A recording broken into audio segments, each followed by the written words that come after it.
Can you guys hear me? Yep. How's it going, Grant? Michael? Doing well. I've been having tons of technical issues on my end, so I'm glad you can hear me.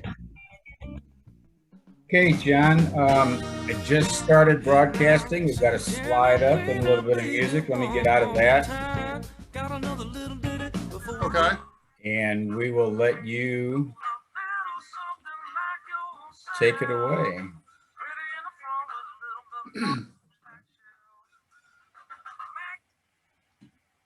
Hello, everybody.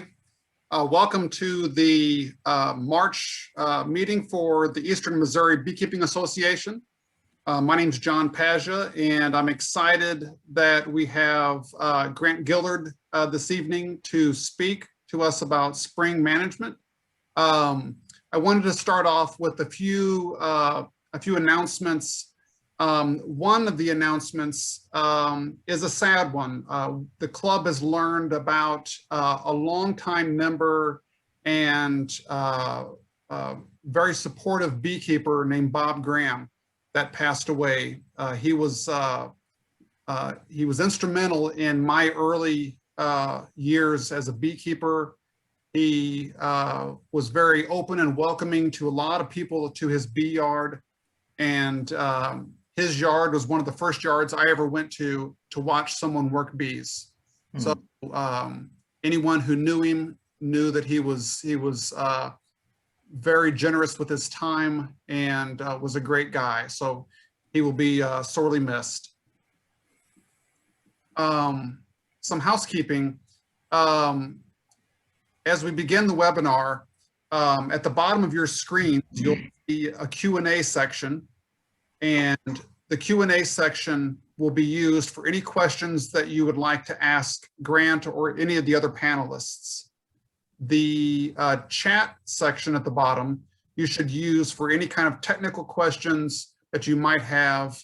The Zoom is being operated and ran by Tim Hyde. So he will see all those. And if there's a technical issue, go to chat. If you have a question, put it in the Q&A area at the bottom, and we hope to forego a month in beekeeping at the beginning of the meeting like we usually do, mainly because a majority of what we would be discussing will probably be covered in Grant's talk. So we didn't want to steal his thunder. So after listening to Grant, any questions, we'll have a time to go over those, hopefully after his talk. The swarm list for the club is open for registration. This will be something that will probably be for beekeepers who are experienced more so than complete novices, but it is open for registration. I want to review a couple dates. Since the talk this evening is probably more geared towards experienced beekeepers, the queen pickup date. At this time, I think they're focusing on April 10th or April 17th as the two probable queen pickup dates. For the nucleus colonies, I believe they're still looking towards April 24th and May 1st as the two probable weekends for that. I've mentioned it in the past talk, but I think it's important that you stay flexible. Weather will dictate when those events take place, not only weather here, but weather down south where these bees are being raised and the queens are being raised. So I looked in my calendar and I thought it was funny that last year on March 10th, I attended the last in-person bee meeting that I have since the COVID pandemic started. And oddly enough, on March 10th of last year, I was listening to Grant Gillard talk about spring management at the St. Louis Beekeepers Club meeting that was held in a church in Fenton. And the pandemic was all very new to everyone, and we were all kind of scared to see what was going to happen. And that was the last meeting that I attended. So I thought it was kind of interesting to see that here a year later, we get Grant again. So everyone's in for a treat. So the next month's meeting, April 14th, we will be doing a Nuke installation demonstration. So that meeting will be kind of geared towards the beginners, and for anyone who's going to be receiving a nucleus colony. We hope to cover the materials that you'll need for that, answer questions, and hopefully spend a lot of time getting you prepared for your nucleus colonies when they arrive. So I'm looking forward to doing that. Last year, Tim Hyde, who's running the Zoom meeting tonight, and I got together and did it in his garage, and it worked out really well. So we're hoping to repeat that this coming year. So that's all that I have for my notes. So I want to, at this time, turn it over briefly to a beekeeper who is instrumental in the club. Michael Godfrey has put a lot of time and energy into keeping the bee yard that we used to have a lot of field workshops in tip-top shape, would go out and maintain the yard.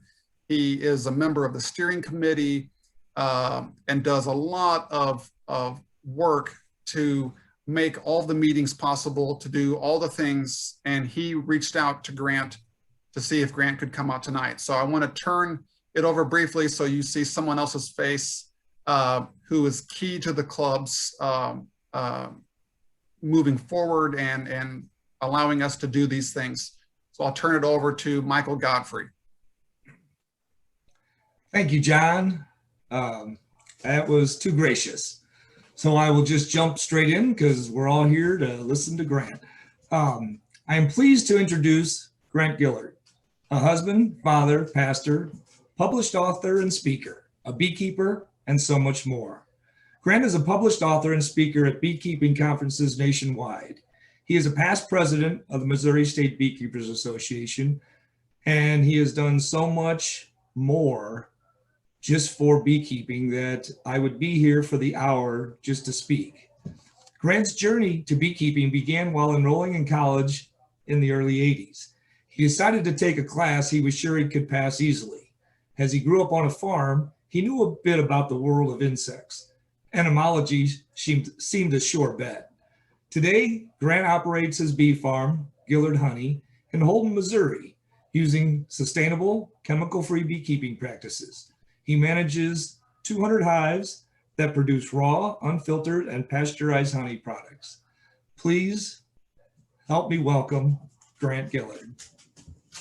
Thanks. That's just where we get splattered applause. Yeah, there we go. Sometimes I think on all these Zoom meetings, we need like a laugh button or a applause button. And it's just one of those neat little things that we can add to whatever we do. Because I tell you, the drawback I have about Zoom meetings is there's none of this initial immediate feedback. And so when you tell a little funny story or a little joke, do people get it? As we do church, we've been doing church out in the parking lot, broadcasting from inside.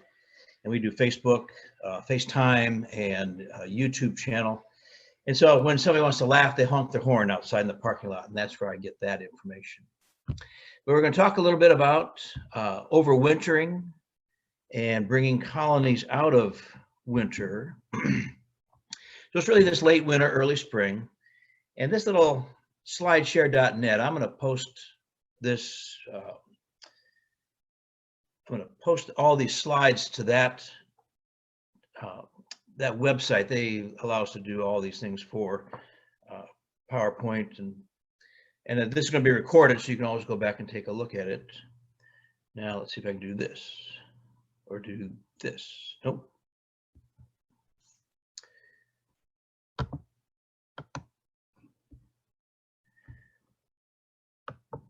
There we go. Got to figure out how to advance it.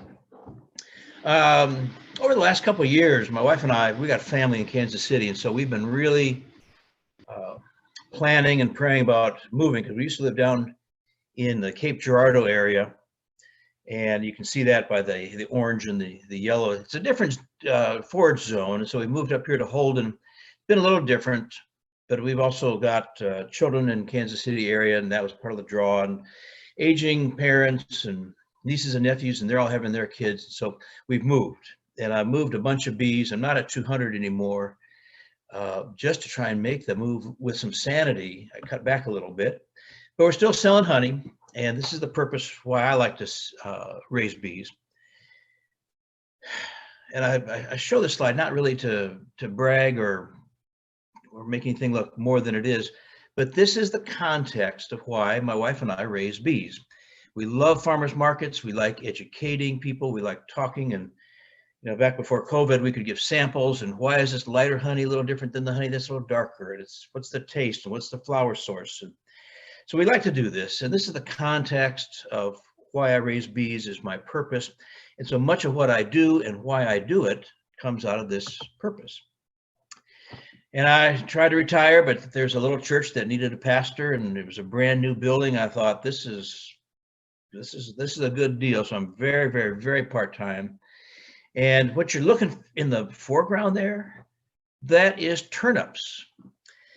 This is actually across the road from the church. The farmer who got that field ready in the fall planted turnips. It's a turnip that has a deep root, and then that breaks up the soil and the plow pan. But it was blooming. The bees were just having a heyday. And that's my little church on the outside of a little town called Odessa up along I-70. And much of what I'm talking about tonight will also come out of this book. I call it Backyard Beekeeping #3. It's available on Amazon, but it's really like stepping out of your second year. And really, when you look at a beehive, every year is a second year, because you come out of winter, and if your hive is alive, they carry over what they went into winter with. And now you deal with the preparations that you had going into the next summer.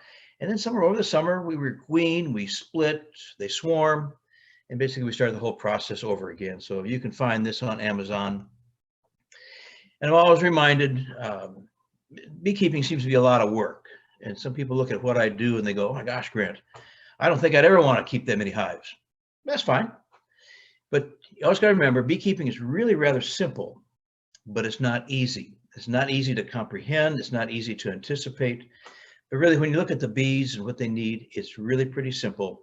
And in my mind, it always should be fun and enjoyable.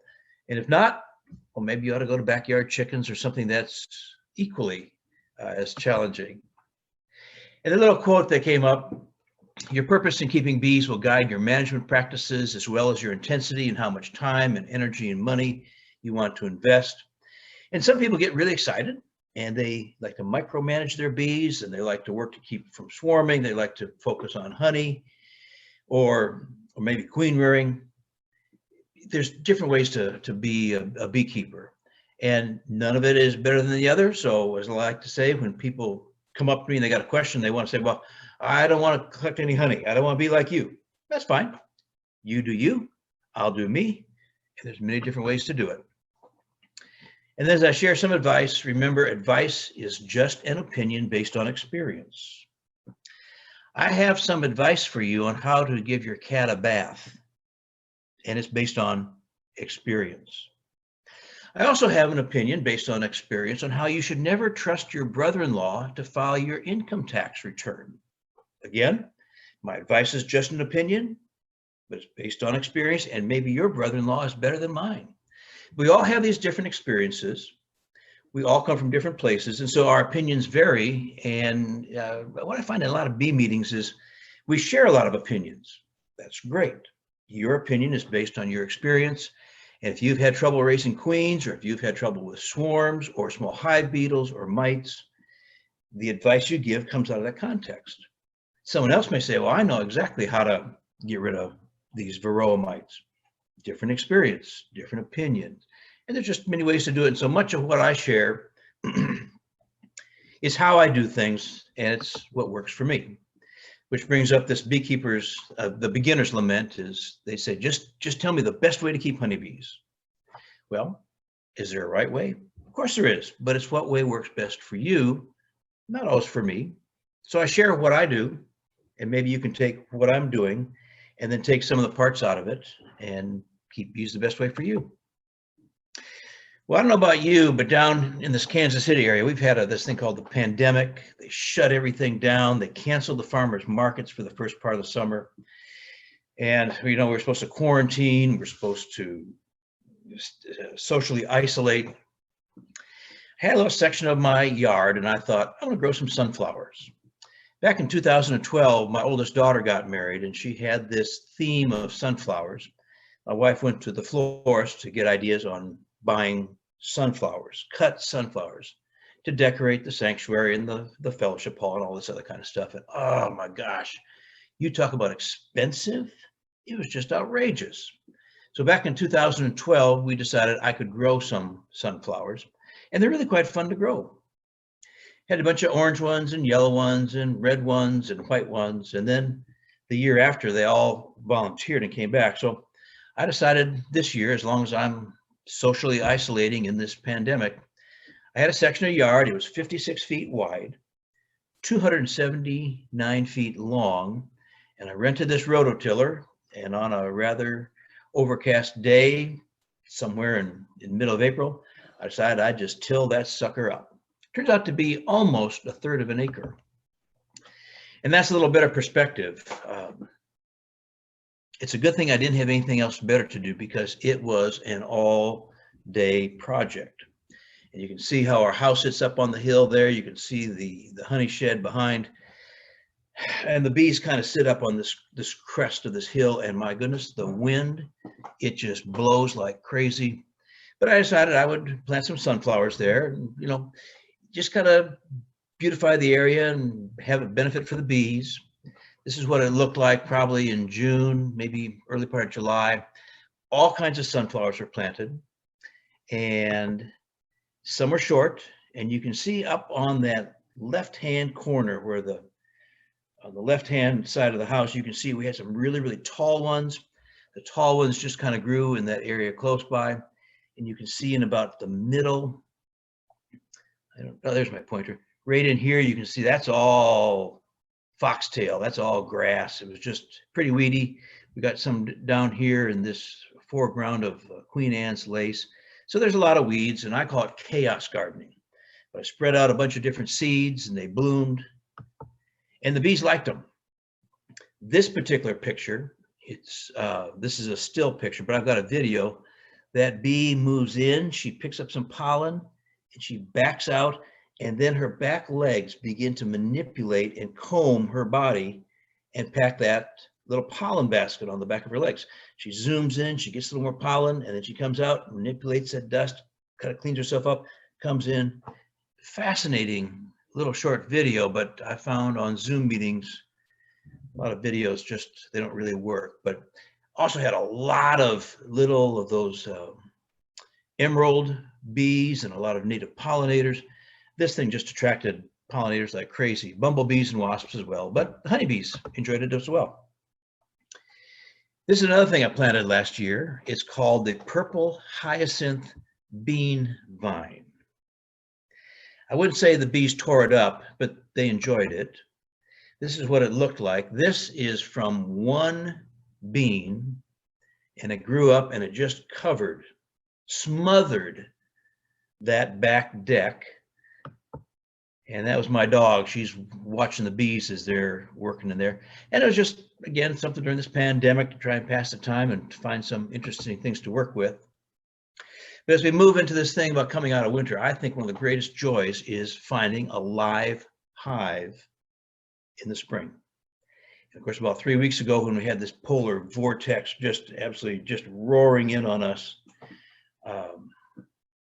you know, I find it hard to sleep at night, because I just think about those bees. They're coming along, they're beginning to lay some eggs, and we're getting to get some brood going. And then this just incredibly bitter cold weather. And so I worry. But the real success is finding this live hive coming out of winter and into spring. The question we'll get to in a minute is, so what do I need to do to ensure my colony's survival? But what I found interesting with some beginners is they call me and they say, yeah, I think my bees are okay. And I see 3 or 4 bees flying in and out. And I go, we should be seeing more than that. Oh, I don't think so, but 3 or 4 bees are flying in and out, and I think I've got success. Time rolls on, and there are no more bees flying in and out. And when I swing down, we open up the colony, we find that the bees had died. Those 3 or 4 bees flying back and forth are just robbing out and cleaning up the leftover honey. And, then you got this, it's almost like a feeling of failure that you try to nurture this colony along. It doesn't survive. And usually by the time these people find that wherewithal, that fortitude to open the colony, it's getting pretty late, and it's hard to find more bees to replace it. But if you really want bees alive in the spring to come out of winter, they got to go to bed. They got to go to bed in the fall really well. This is a quote by a buddy of mine. He lives up in my neck of the woods, named Monty Richardson. He's past president of the MSBA, second generation beekeeper. He lives in a town called Warrensburg. And this is his quote. He shared this with us at a number of bee meetings. The condition of the bees in the spring is directly related to how the hives are prepared for in the winter. And of course, much of the preparations have to happen in August and September while it's still warm. And for me, I think, and this is where I think beekeeping is easy. I mean, it's just simple rather, not really easy. But I'm looking for 4 targets. If I can develop a strong population, and again, people say, well, what's a strong population? Kansas City area, I think it's about 6 to 8 frames of brood, and that's like a minimum to get a colony through the winter. And to get that kind of a population, say in August and September, you really need a young, productive queen. Now, if you got all those mouths to feed, you also need ample stores for winter. And when I was down in the boot heel, if I had a single brood box and then a medium super, if that medium super was chock full of honey, that was enough. And that was about 35 pounds of honey. Up here, Kansas City is colder. The wind seems to blow harder. So I'm looking for 40 to 60 pounds of honey. And that's probably about half to 3/4 of a brood box. And I like to overwinter in 2 brood boxes. But I think that's what it takes to feed these kind of bees. And then they have to be healthy. Here's what I'm going to talk about: mite management. And I'm not going to say you got to treat, because a lot of people don't want to treat. That's fine. You can work genetics, you can work hygienic behavior, you can work with brood breaks. There's different ways to do this, but I really think the mites have to be dealt with, and they need to be managed however you want to manage them, and to try and minimize that. And of course, as I put all these 4 targets, if you are doing Russians or Carniolans, you probably don't need 6 or 8 frames of brood. You probably don't need that much honey. But as I work with ferals and I work with a lot of Italians, this is kind of what I'm looking at. And this is, if I can do those 4 things, and of course, a lot of this is, when you talk about seasonal and you talk about regional differences, these are very, very, very general. And when I'm talking about a healthy colony, I like to do an alcohol wash. And by the time I'm doing it, it's in usually August.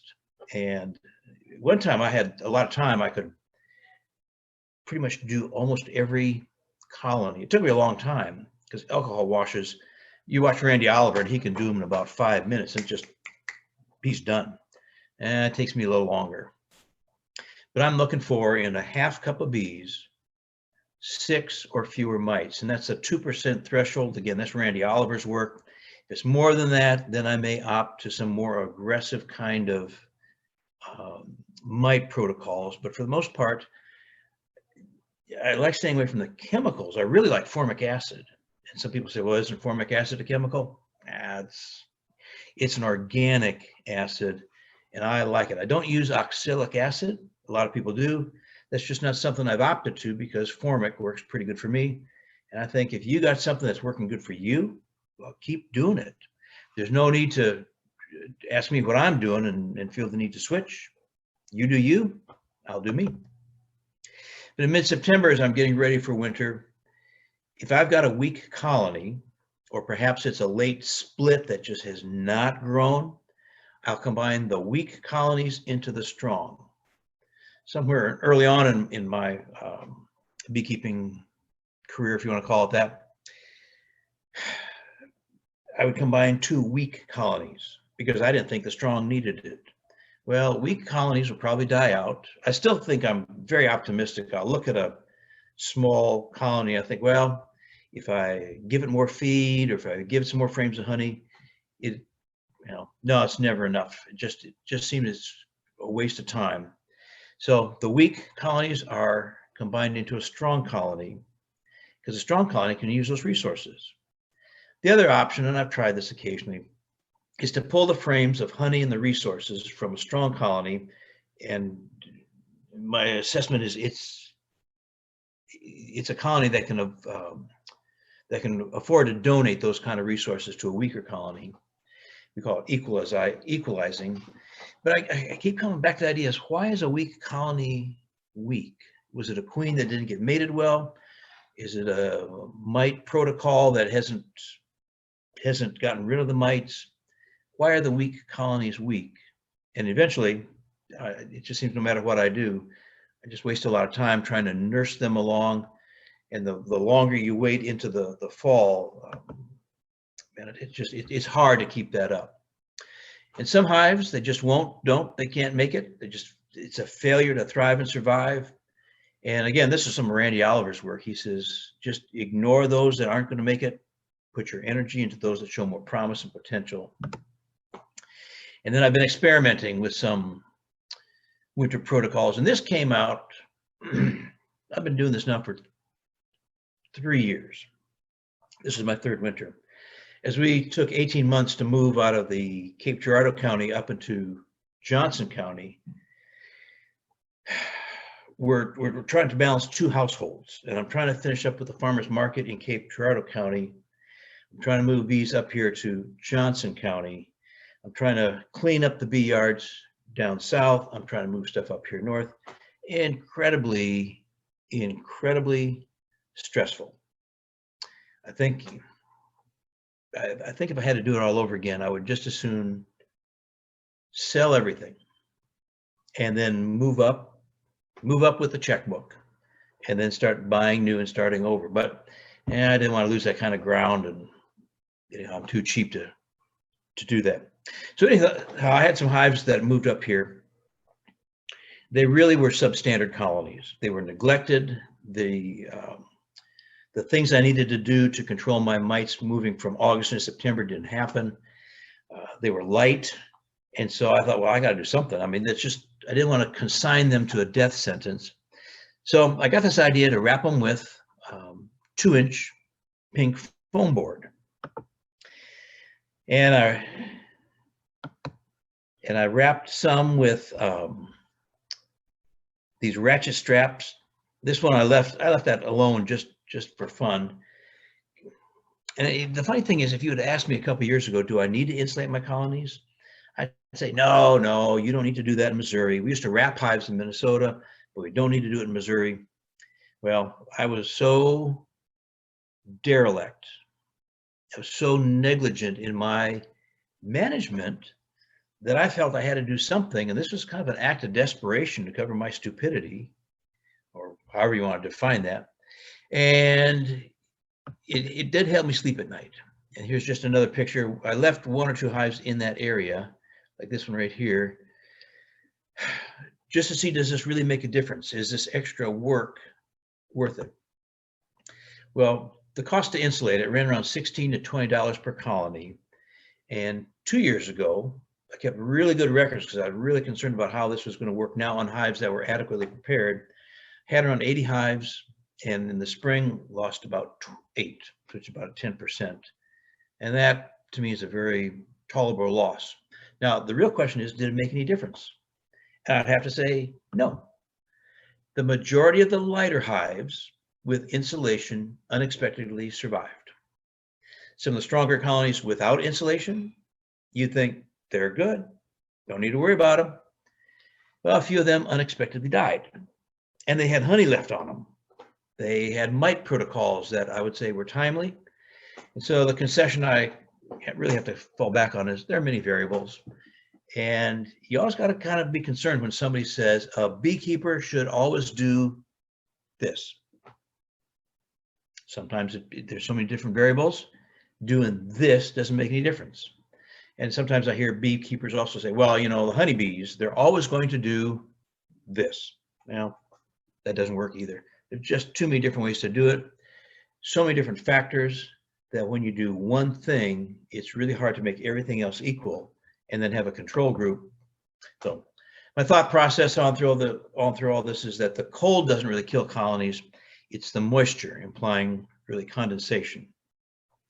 And the condensation is a problem when hives are poorly insulated. And of course, you know, when you start considering 3/4 of an inch of pine, that's not really insulation. The bees cluster, they heat the cluster, but they don't heat the environment like anybody would heat their basement or the house.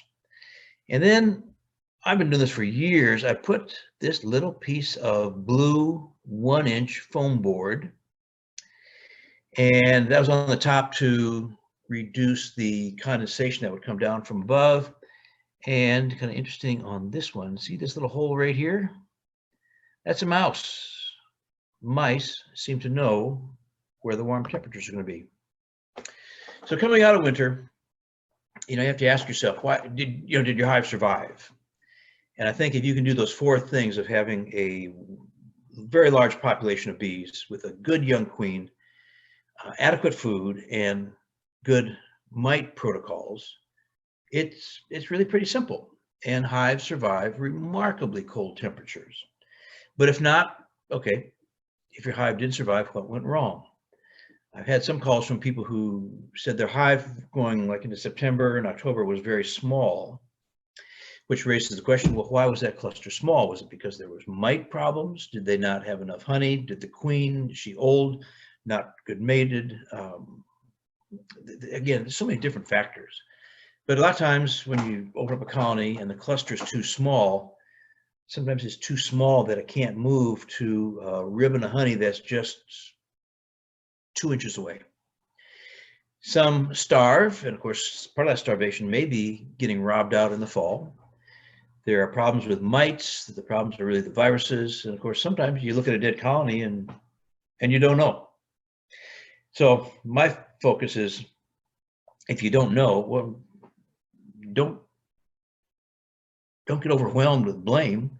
Start focusing on proactive practices. Make sure you got a large colony with good resources, and then continue to work on what we call the best management practices. So what's happening now? Well, earlier this month, toward the end of February, I like to slide in what I call a stimulus patty. You can buy these. Sometimes they call them winter patties. They're high in sugar, which is what the bees really need. But the stimulus patty is also to slide in a little protein. And so this is my recipe. And this is just something, it's nothing magic about it. It's not the magic elixir to keep bees from dying. And the measurements are pretty easy. So I start with a 4-pound bag of sugar. I throw in 4 cups of a protein supplement. And there's all kinds of different protein supplements on the market. I just happen to like this AP23 from Daydent. It smells so good when you open that bag. I almost want to stick my finger in there and lick it.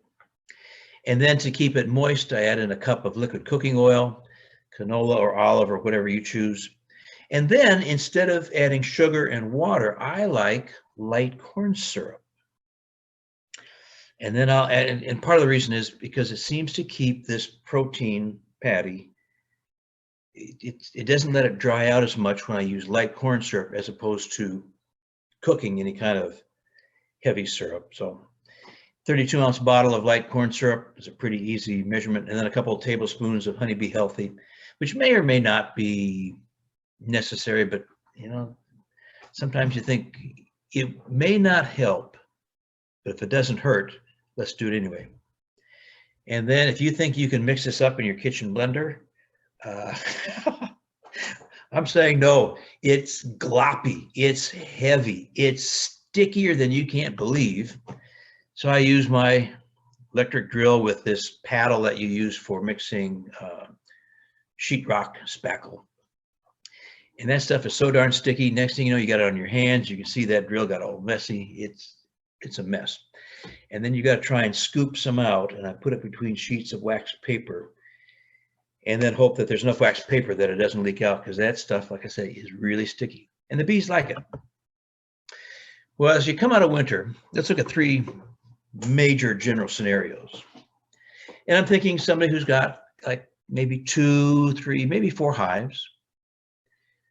What are you going to do if all your hives died? Now, what do you do if you had like 4 hives, but only some of them died, some lived? And then what are you going to do? Again, let's suppose you had 4 hives and all of them survived. You know, what are your options? And I tell you, the number 3 is there's probably more work involved if all of your hives survived than if all of your hives died. So let's take a look at that first one here. What happened? What do you do if all your hives died? Well, the first thing you do, sell your equipment, give up, and move on. And I don't say that lightly, and I don't say it flippantly. The investment to get into beekeeping is high. Now, back when I was beginning, you could buy equipment for about 25 cents on the dollar for new stuff. And that was kind of the going rule of thumb. Today, you can probably sell your equipment and get just about all of your money back. But if you kept bees for 1 year and they all died, I'm going to encourage you to get more bees. Sometimes that's hard because you look at a Nuke for $175, $200. You look at a package for somewhere around $150. Sometimes it's hard to come up with that money after you just spent it the year before and they died. But there's no shame in this. You tried it, you decided it wasn't for you, or there's something else you want to do. And some people will even tell me that they wanted to get into bees, but they knew this just was not the right time. The kids were busy in high school, or they were getting ready to send kids off to college, or there's something else going on, or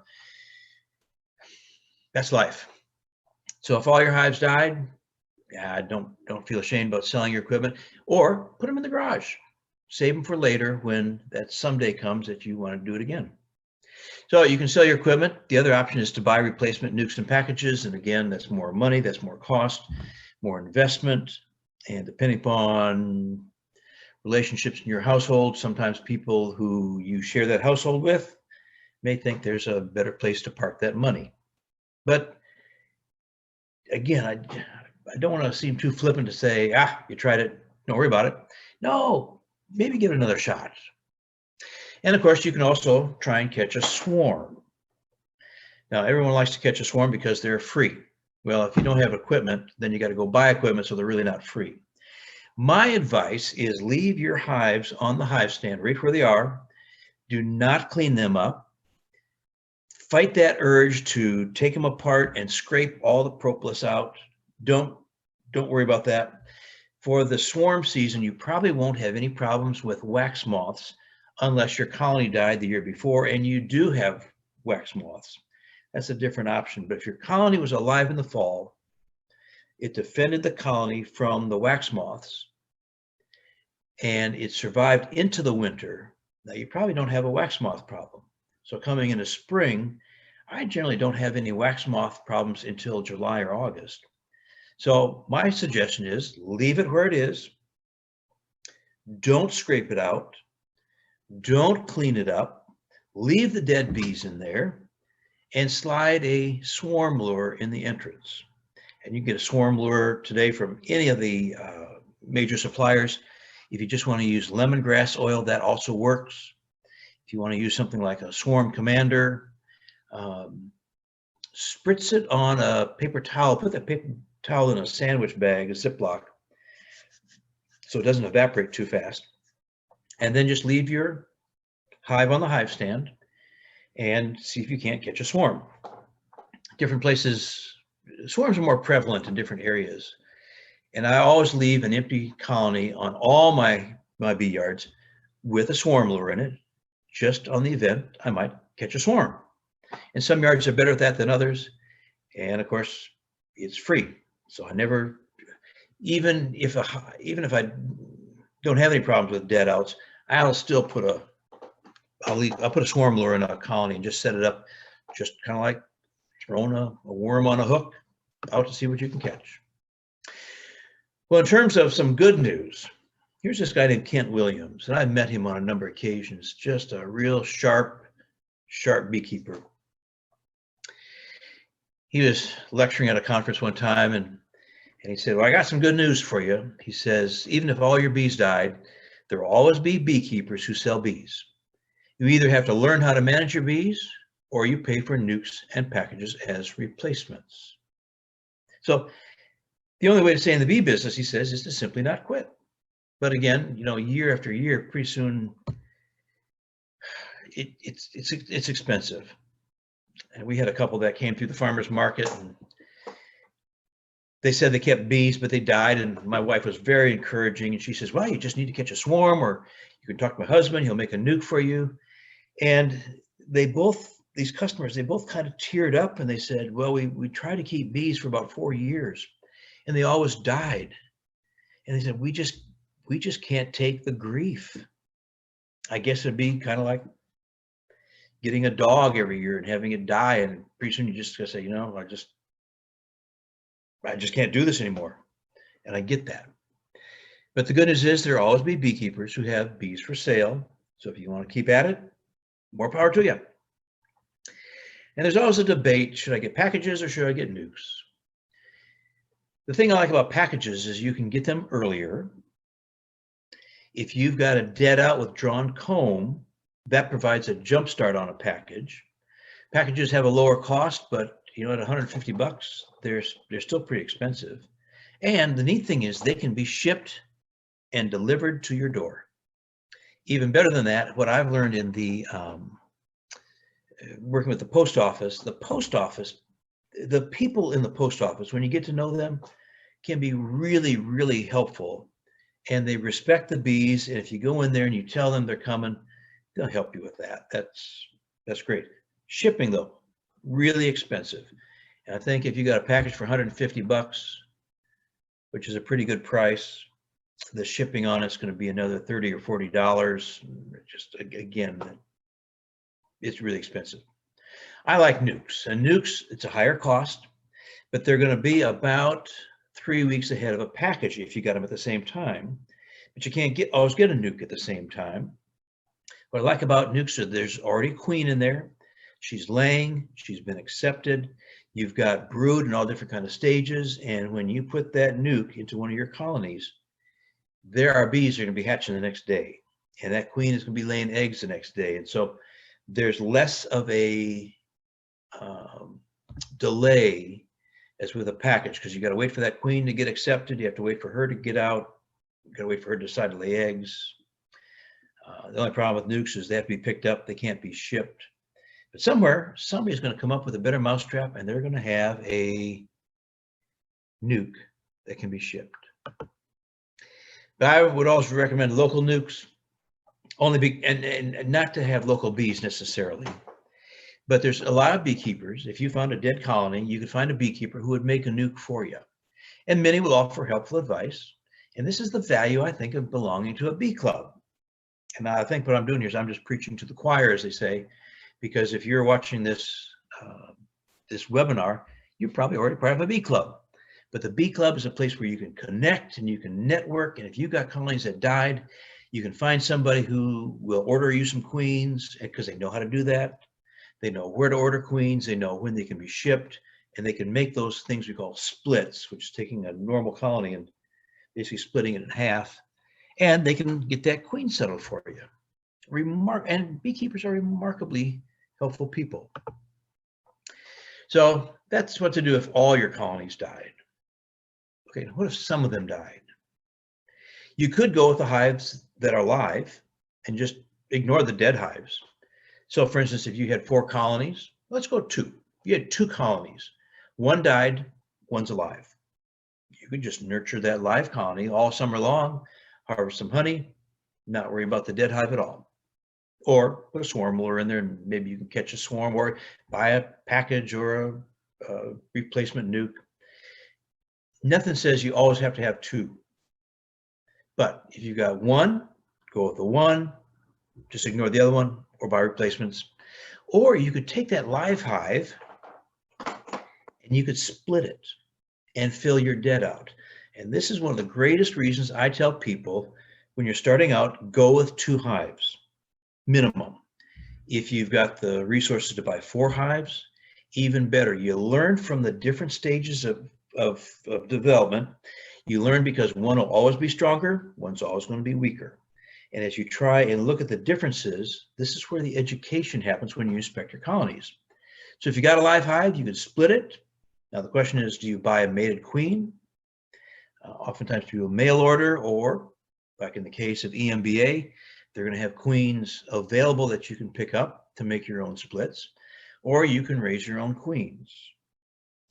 And this is where I get kind of some funny looks from people who said, oh my God, there is this mystique around raising queens that just seems, I can't do that. Well, there's some easier ways to do it. And I'm going to tell you this way, this is an easy way, but again, this gets back to my opening statement of how much intensity do you want to put in? How much time, how much energy? This is an easy way to do it. It doesn't take a lot of time or resources. But on the flip side, there's a lot of people who say, well, you're depending upon the bees to choose the larva and raise the queens. They're going to do all the heavy lifting for you, and do you trust the bees? Well, I'll tell you in many cases, you can. So you start out by making a reverse split, which means you take that existing queen and about 25% of the frames that have brood on them, and you take it from the live hive and you move them into a single or a nuke. And you may need to add some new frames to that. Most beginners say, well, I don't have a nuke. Again, talk to an experienced beekeeper and they can help you through this process. But the reverse split is to take the queen out of the colony and put her in a nuke. Then you let that 75% of the queenless portion raise what we call emergency queen cells. And again, there's some debate on this. Our emergency queen cells, do they produce queens that will be adequate to take over a colony? And in many cases they do, but there's always some cases they don't. And this is kind of my diagram, and this is how I like to do it. So you got your main colony right here. You take the queen out with a couple frames of bees and brood, and you put her in this nuke. And then about a week later, you've got queen cells here, and you can just leave them and let them on their own, or you can split them up into nukes like what I got right here. But you still got this old queen. So even if this whole venture over on this left-hand side was unsuccessful, you still got a queen. And about a month after you make this split, you should have a new queen in the queenless portion, but you still got your old queen, and she should be doing quite well. So what's going to happen when you take the queen out? They know she's not there. They make these emergency queen cells, and it's the workers. They feed royal jelly to this larva. They make queens. The big question is, do you trust the bees to take the right cells? And this is a nice little frame. You can see how they made queen cells down here on the bottom because that's where the space was. These are not swarm cells, which you normally find on the bottom. These are emergency queen cells. This is a colony where I took the queen out, and this is what the bees did. Now you can see there's 1, 2, 3, 4, 5, 6, 7, 8, 9, and there's I think 1 or 2 up above. That's too many. So a lot of times if I want just this one frame, I go through there and I scratch out the extras. Here's another kind of funny frame. There was a space right here in the middle on this plastic frame that created a vacancy. And so they used this edge where there was larvae, and they turned those into queen cells. And again, there's too many. And which one do you scratch out? I'd probably save this one. That's a nice, big, fat. That just looks healthy. But you never know. That's what the bees do. If you want to Google something that's kind of interesting on how to raise queens, you don't need a nuke box. You can do it on top of an existing colony, and you do it with what's called a Snellgrove double screen. And you move the frames of the brood above this double screen, and because they're cut off from that queen, they'll make queen cells for you. And again, just Google that Snellgrove double screen. Again, it's really simple, and you let the bees do the work. So when you look at these different options of raising your own queens or buying them, when I raise my own queens, I think it takes about 4 weeks from this initial division of making a reverse split till I have visible eggs and larvae. About 4 weeks. Then the option is if you buy a replacement queen, they're mated. And so it's whatever it takes to call somebody up, have them shipped, and it takes about 1 week. And of course, it depends on the availability. Spring is really, really hard because there's such a demand to make splits and make nukes that it's really hard to get queens. That's kind of why I also like raising my own queens. So just think about this as a possibility. Got 4 hives going into winter, 2 die out, 2 survived. Not unrealistic scenario. Look at option A. You leave 1 hive intact. You work to prevent swarming, and then you keep it strong so you've got a colony that's going to produce honey. You take the other one and you split it and make 2 nukes, so you've got the original colony and 2 nukes to fill in the dead hives. If you split them like that, the possibility of probability rather, of creating a harvestable surplus honey crop it's diminished. It's pretty low. So if you're concerned about honey or want honey, then you leave the one intact, keep that for your honey production, split the other one to fill out. And again, yeah, the opportunities when you have multiple colonies and you have resources that can be used to fill out dead outs. Or you could take each of those 2 live ones, make very small splits so you don't diminish their strength, buy 2 queens instead of waiting for them to make a queen, fill the dead outs. And then of course you probably still have some honey from the 2 original colonies that still have some strength to them. Again, different options. What's your purpose? What do you want to do? And for some people, they just tell me, I just want to keep bees. I don't care about the honey. And that's fine. So let's move on here. Now, what if all of your hives survive? Okay, option 1, stay at 4 hives. Don't make any plans to expand, but manage swarming so they maintain their strength. And now you probably have really good potential to make some honey, if that's what you want to do. Or you could just stay at 4 hives and ignore the swarming. Just let them swarm.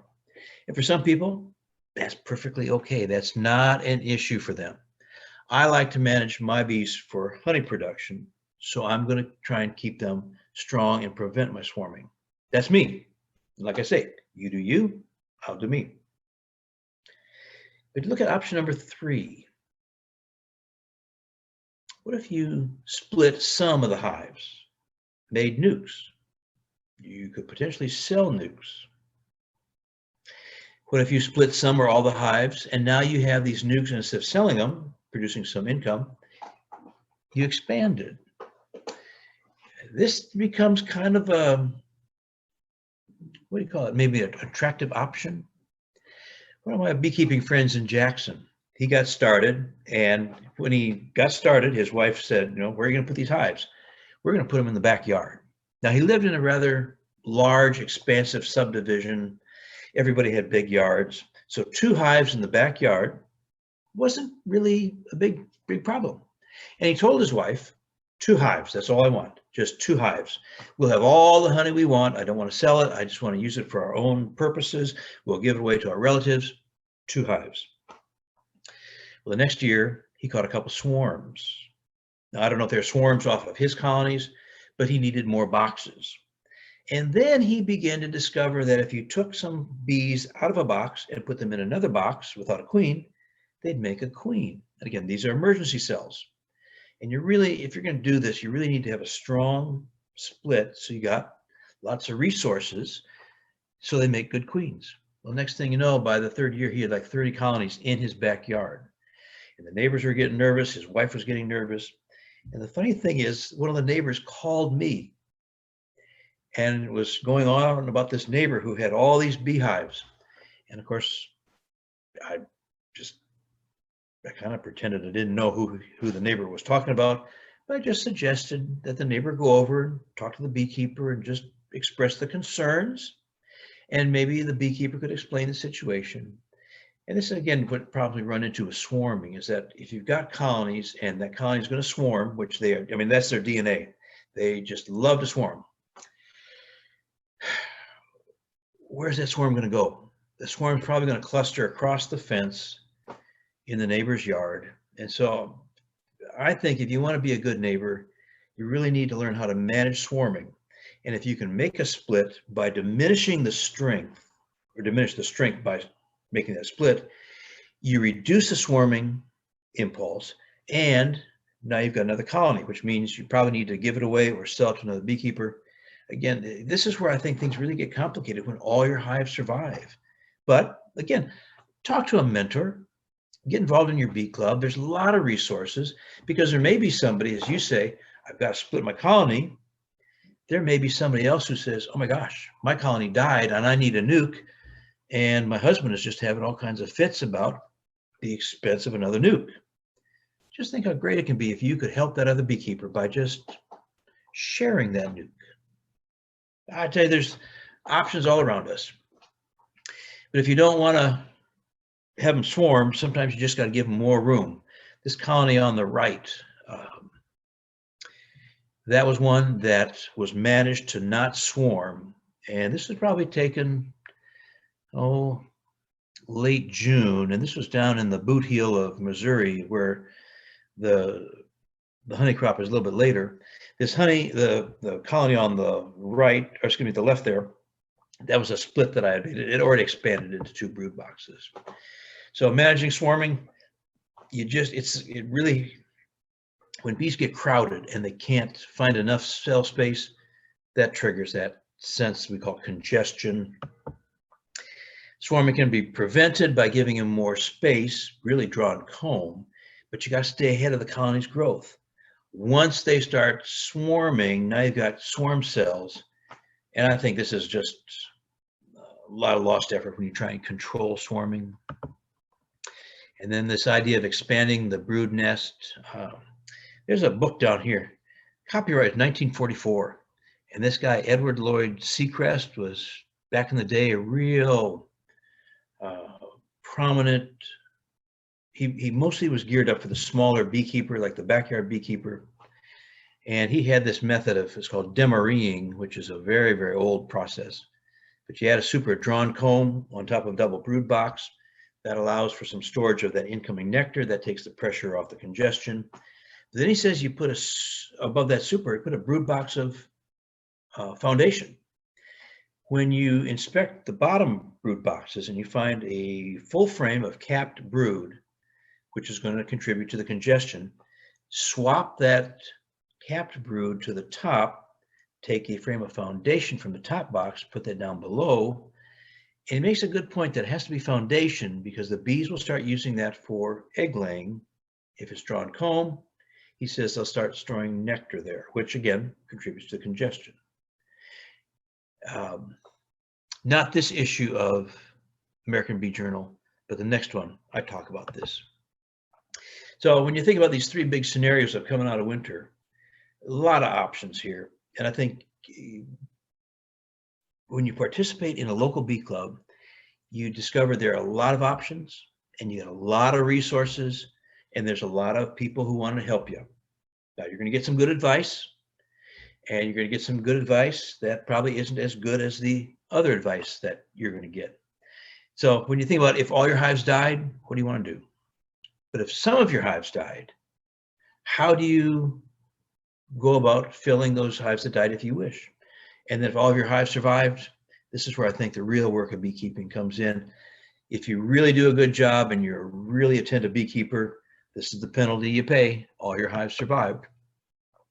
So it goes back to this, what's your plan? What's your purpose? Where do you want to invest your energy? And this idea of you do you and I'll do me, we're all different. So it just kind of depends on what you want to do.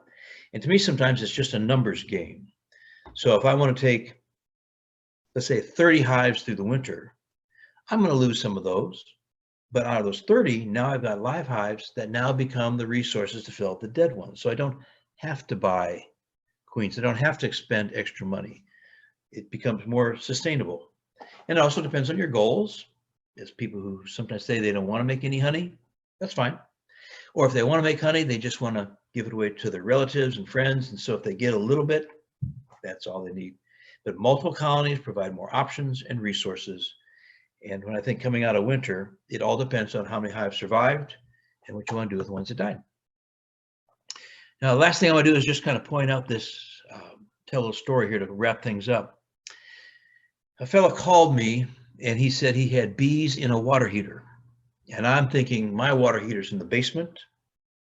Did the bees come down this vent, this flue? Which I'm thinking, how do bees do that?